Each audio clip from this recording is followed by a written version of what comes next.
and how are they going to, if you're for Iran, what's your best thing? You can't go toe to toe with Israel, so maybe you blow up something that raises the price of energy, which benefits you economically. And I'm thinking that's probably on the slate, and then that's what I'm watching out for, because once that happens, then things are going to roll downhill pretty fast.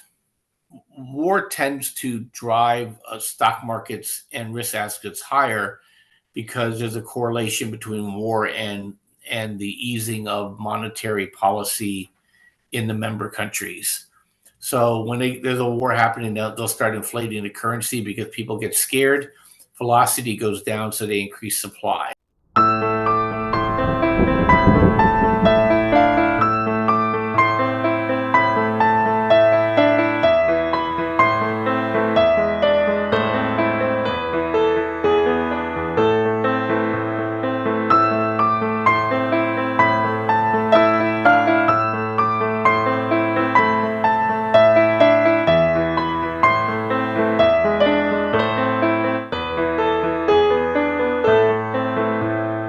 And good afternoon, everyone. I have with me Bob Kudla.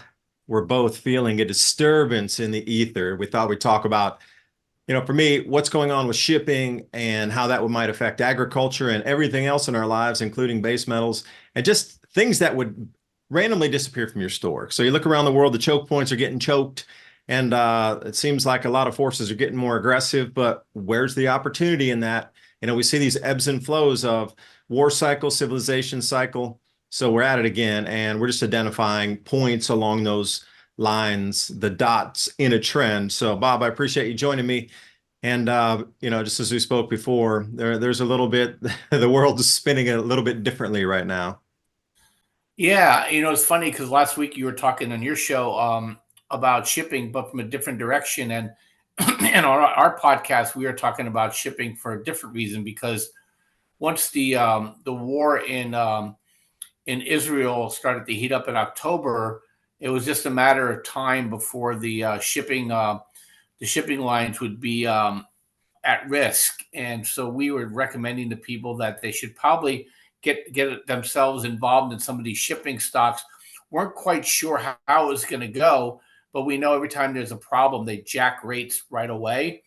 And lo and behold, that wasn't what started the momentum move. It was we bought a stock called Dorian, which transports liquid propane, and the Panama Canal had an issue because of the drought, of all things, and so that became a quick double. And then we started seeing other shippers started to move because they're demanding higher rates for the risk. And so we're still in that cycle. Even today, we're talking, apparently there was another attack on a shipping line in the Red Sea, and everybody's just avoiding the Red Sea. So so we have issues in the Suez Canal, because that's the only way to get through the Suez. You got to go through the Red Sea. You have issues in Panama because of the drought. You have issues with the Red Sea choke point between Eritrea and Yemen, and then you have issues now with Turkey threatening to do something with the Bosphorus Strait, and so it's really which is really interesting to me, is that that's just going to give us opportunity, to make money in certain aspects. It's also going to raise the price of oil. Energy started to pulse higher again too, and believe it or not, unless something hits the United States shore kinetically, is that actually North America is going to benefit greatly, because we don't have choke points to get our stuff to Europe or our stuff to the Far East. And so I think that's one of the opportunities to look at. Going into the February and March, there's going to be a tremendous opportunity with natural gas. It hit its all-time low because production's been increasing. What they do is they basically sell it off as fast as they can. But we're at a point now where the differential between the United States and Europe and Asia for liquefied natural gas, it just makes sense for them to convert it into liquids and send it over. So there's a shipping opportunity there. And there's also, we started buying back into EQT, which is the largest natural gas producer in the United States. And I personally own ExxonMobil, which is now going to be the largest producer of energy in the United States as they absorb that acquisition they just did. So that's that. And once that snowball starts to roll downhill, it's just going to affect the price of everything else. And so you'll start seeing cost impacts. And if Jerome Powell thinks he slayed the inflation dragon, he's on some sort of drug, because we're going to see a lift in inflation. We're going to get inflation 2.0 in 2024, and it's going to blow up all the plans of mice and men there with the administration and with the Fed. Well, let me ask you a question then. So where's this demand destruction point come in? Do you think at dollars per barrel? Like, you remember back in 2008 and 9, it reached about 147, and then that was kind of the cap, or it just got too expensive to operate for a lot of people. And at that point, it reached that max, but there was a huge amount of destruction trail that followed that. So if you're looking at that in a 2.0 fashion, where do you think the oil price would have to hit this time before it would start causing massive ripples? And then that inflation, are we talking double the amount of inflation we have right now, 50%? I mean, you look at shadow stats, a little bit different than the official figures that don't take into account what they did back in the 80s for inflation count. So where do we sit on that and the opportunity in there as well, if it does get that high again, like near all-time record highs for oil, or even surpassing that because of the problems we're seeing around? Yeah, it all depends. So if people think it's secular, then then anything over like 120, $125 a barrel will start affecting people. I know it'll affect people in California very quickly, but if it's a like a peak kind of episodic thing, it can run all the way up to $200 and it won't change people's habits. If it stays just for a couple weeks. So it really is how much people trust that the price is going to remain higher. And the other thing too is that people, it's interesting because people say, "Oh, this is going to help the electric car industry." Well, I think it's already saturated, because we don't have the ability to utilize any more electric power than we already do because of the infrastructure of the grid. And unless you own a home, you're not on demand power. Okay, you're stuck in lines and all these other issues you're going to have with a electric vehicle. And I think that that's not going to help people short term. If something really bad happens and we really get a pop in energy, then we're looking at probably a 2-year pretty deep recession, because people just simply won't be able to afford their lifestyle, and you'll start seeing jobs go away. Basically, if you think about the economy, there's really 4 kind of quadrants, right? There's need to have goods, there's need to have services, there's nice to have goods, and nice to have services. All the nice to haves go out the door, and that's like probably 30% of our economy. So you'd see massive layoffs in that area if we had sustained increase in energy costs. And there's a very real possibility that we can. So we're watching this episode now with energy. It should burn out before it gets to 90, because typically February and March aren't bullish for energy, and then it starts picking back up for the shoulder summer season, in April and May. So it all depends now. They killed one of the Iranian generals, so we don't know how the Iranians are gonna react to that. And my big worry is that they really can't do anything to Israel unless they want to go nuclear, but they know that's the end of their regime too. So I think they may lash out peripherally, and that's what I'm watching out for. Who are they going to, and how are they going to? If you're for Iran, what's your best thing? You can't go toe to toe with Israel, so maybe you blow up something that raises the price of energy, which benefits you economically. And I'm thinking that's probably on the slate. And then that's what I'm watching out for, because once that happens, then things are going to roll downhill pretty fast. Yeah, and then put that into the list. Okay, say that scenario plays out, then your top 5 things that would raise almost immediately in like a 24 to 48 hour period after that happened, out of a fear. kind of run to safety, if you will, and maybe gold, obviously. Oh, by the way, when you we did our for the interview last month, it was December 4th, and that was just before the weekend, and you said if oil goes up going into the weekend and gold goes up on a Friday going into the weekend, somebody knows something. And sure enough, oil went up that weekend. So obviously somebody knew something, and that was that whole amplification of the Red Sea began at that time, where I think there were 2 or 3 ships attacked that weekend. That was kind of the catalyst to kick it all off.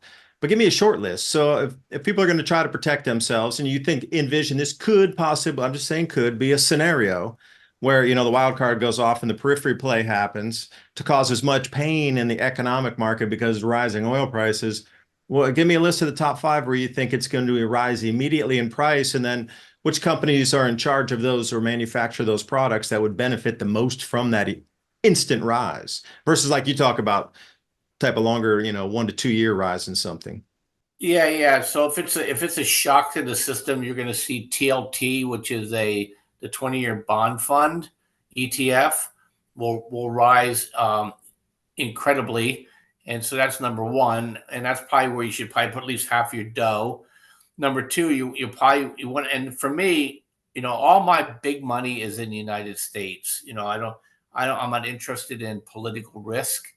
So, I would be, you want to own either ExxonMobil, Oxy, or Chevron, of the major producers of energy. EQT is a major producer of natural gas. You want to own that. And then you want to own the shippers that move that stuff. So you want to be buying FLNG or GLNG or LPG. Those are the guys that move that stuff. And then also the oil tankers would be their rates would skyrocket. So you'd look at Scorpio, STNG, Frontline, FRO. That's what my area of interest would be, and I would be shorting everything, anything that's not that, tech related, discretionary related. And then if it lasts longer, then you're going to start looking at food and fertilizer stocks and things that you would imagine would go up in price. And what I mean by food, you could buy the retailers because if you're in an inflationary environment, they're buying it cheaper than they're selling it. Today, the demand for gold continues to flourish globally. History proves that fiat paper money is designed to go to zero through inflation, whereas gold has intrinsic value in which it maintains forever. Paper money is a debt instrument. Gold is an asset of wealth in its own right.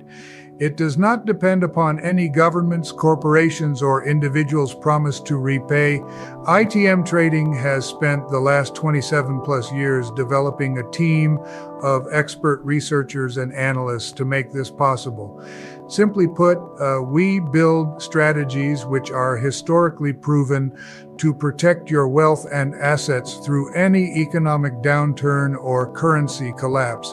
Schedule your free gold and silver strategy call 866-834-1422. That's 866-834-1422, or go to learn.itmtrading.com/MIAC. And so they get a carry. And what a carry means is that, let's say you bought a wholesale amount of carrots, if you will, and by the time that purchase order was paid, to the time you sell it, carrots might be up another 1%, and it's just a carry. You just picked up a 1% easily, and so that's what you're going to start seeing. And I personally, I don't believe the hocus pocus. My personal life, our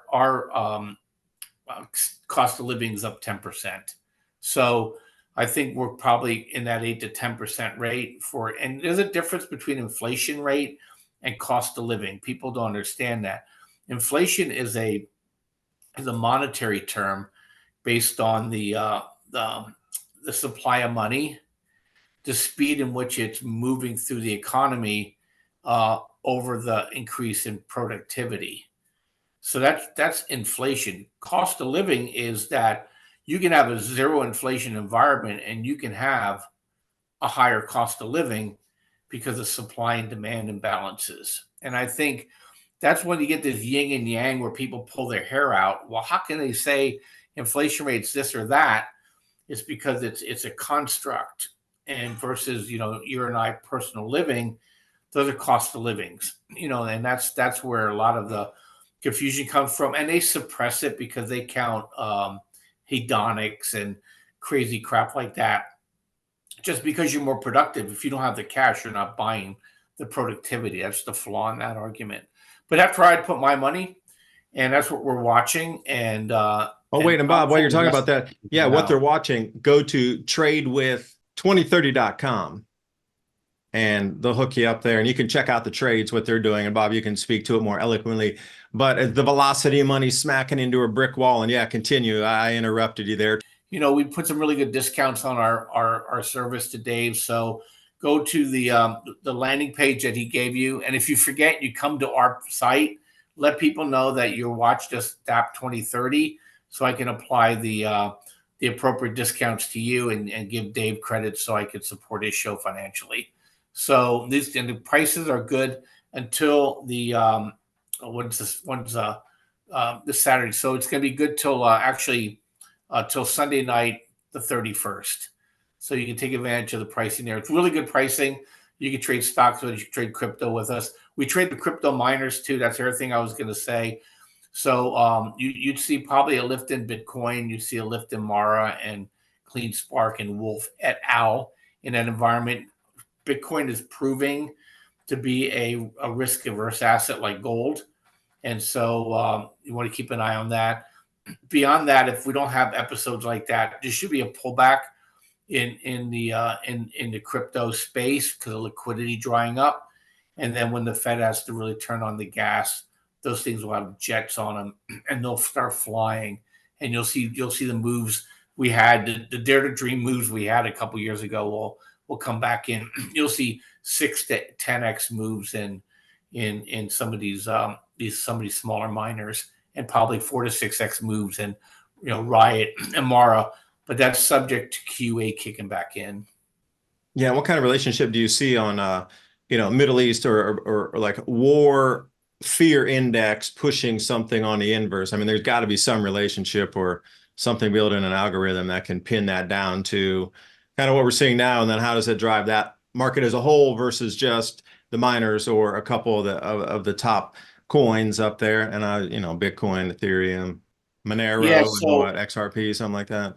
Yeah, the war tends to drive stock markets and risk assets higher because there's a correlation between war and the easing of monetary policy in the member countries. So when there's a war happening, they'll start inflating the currency because people get scared. Velocity goes down, so they increase supply. So that's probably what you'll see in that environment. So you'll start seeing prices go up. At some point, it chokes people off, right? It's if food prices get too high, energy prices, people always seem to be able to work it around some way. Food prices get too high, it becomes intolerable for people. And that's when you'll see more than Argentina and Netherlands go hard right. You'll see probably a plethora of countries abandoning the old order, if you will. Yes, let me ask you a last question or so here, because you just mentioned gold and people run to flight to safety. So the London Bullion Metals Exchange, at least as I was told, is not writing dollar settlement contracts any longer. They're looking to Shanghai to do it in that arbitrage where it's like, what, $50 or $60 now an ounce over what the COMEX is writing per ounce. I mean, that was $120 for a while, and then it came down to something close to 10 again, and then whoosh, it's back up to somewhere around 60. So I mean, this whole gold, countries are moving so much gold around. I mean, where does that leave for the individual investor? I know they don't really drive a huge rally in gold, but I mean, what about the nations or these companies that are now setting themselves up to get traded into BRICS aligned nations? I know that's not really the best term to put it, but more of a gold-backed world that we might head into if there's a deep fear of war, or if something gets reset during that war cycle this time. Yeah, I'm more into the miners that produce it because they have leverage. Okay, that's it. Thank you. That's it. They have leverage to it. Yeah, and I'm not. I don't think the BRICS are really. They're not they're a non-entity as far as I'm concerned. Well, it's going to take a Russia's minute for that to happen, but the yeah, talk's out there. It's on the street. yeah. So Russia's a failed state. China is ready to implode. India is hopelessly corrupt and internal looking, and Brazil's probably the baddest boy on that block, but they're just ag-related, and they rely a lot on exporting to the United States. So if they really became a threat to our dollar hegemony, we would just simply cut them off. And I think they have to really be worried down there because Argentina went hard right and went dollar strong. And so that's going to probably put a lot of pressure on Lulu or Lula, whatever his name is down there, that they can't just get away with monetary debasement anymore. If you have the guy from Argentina basically making that country a haven for investment, it would just use the giant sucking sound will be coming out of Rio de Janeiro, and be heading into the hinterlands of Argentina. Yeah, imagine tourism too. Everybody's running down there. Wow, the most incredible food, wine, whatever, travel, and a little bit less than it did cost doing there. Now, one last question for you. Now, with all this shipping disruption and, things taking 3 weeks longer now to round Cape of Good Hope down there, like when these vessels arrive in, and they're going to be looking for berthing spots and transshipping, and, they're going to look for feeder vessels coming in, but oops, they'll miss the boat. It's like, oh, I missed my plane or whatever. So how long is this bottleneck's going to start occurring in about another 2.5 weeks or so after everything starts arriving at just the wrong times and they miss the reloads and then something didn't get to the final destination, but they had to sail anyway because they were already on a schedule. So, I mean, walk me through that. In the beginning, it's going to be kind of messy, but how long do you envision before it does, kind of come back to some normal, even though they take that much longer route around? Yeah, I think it's not going to be like what we saw with COVID, because COVID basically messed up the supply chains of the companies. The shippers, they all have AI-based scheduling systems, and they probably have already worked through most of those issues, maybe isolated here or there. The people that are going to have problems are the people that actually have to transship in that area and are vulnerable to attack. Look, Europe's in big trouble. The United States can give a rip. In fact, we're probably not unhappy that the Houthis are popping off on ships, because, we're basically imploding, the world trade right now, and that just benefits the United States more. We're onshoring more and more of our production. A lot of it's going to Mexico. A lot of it's coming to the United States and Canada, and Europe's going to be in big trouble. And Asia looks like, other than, China's in big trouble. The periphery is probably okay because the United States is not going to let their ally get blown up when they got China on the other side. So, so I don't think the shipping is going to be a big issue from that standpoint. It's really the cost of goods sold are going to go up. Mm-hmm. All that's going to get passed through. And then now, you look at China now. What really messes them up is that, if you want stuff for Christmas, you have to have your orders in April, so you can catch the bus in July and August. Now they're going to probably demand that you have to have your order in February, and it's really going to screw retailers up, because if they put an order in for brown jackets and yellows in, well, they put that order in February or March, and now they're just begging and hoping that styles don't change. And that across the board. So I think you'll start seeing more of that mass customization get closer to shore. So I think China's the big loser in this. United States the big winner in this. So the only play I see in is the shipper's going to make just a boatload more money, pardon the pun. Yeah, that is a pun. Yeah, because they keep saying, like, OCL will say, no, we're not going to go to the Red Sea out of Hong Kong, all the biggest shipper out of Hong Kong. No, so everywhere you look, it's almost like a profit play for them to use that event to try to push their prices up on purpose as the excuse, quote unquote. And, how many times does that happen in history? But you heard it here first. So, join Bob over in the rooms and the others there, tradewith2030.com. Bob, any last words to take us out on that thought there? Like, do you think they're really going to run with the excuse to make a higher profit, or is it true danger that they're facing? it's not really true danger. So they're taking advantage of the situation. I mean, look, they've been popping rockets at the stuff. Most stuff bounces off their off those boats. Those boats have to transit through 100-foot waves, right? In a hurricane, a 20-pound explosive on a warhead on a drone is not going to do it. So, and anything bigger that comes at these boats, the United States and European navies are picking them off. So I just think it's an excuse, and what they say: never let a good crisis go to waste. So in the meantime, I'll profit from it too, and it'll affect inflation next year. Well, thanks for the valuable words, because I'm trying to fill in some of the blanks too, because all this stuff is happening in real time so fast. You realize that everything we just spoke about was about in the last 10 days, and it all morphed, bent, and twisted that quickly. So it's good to get a different opinion.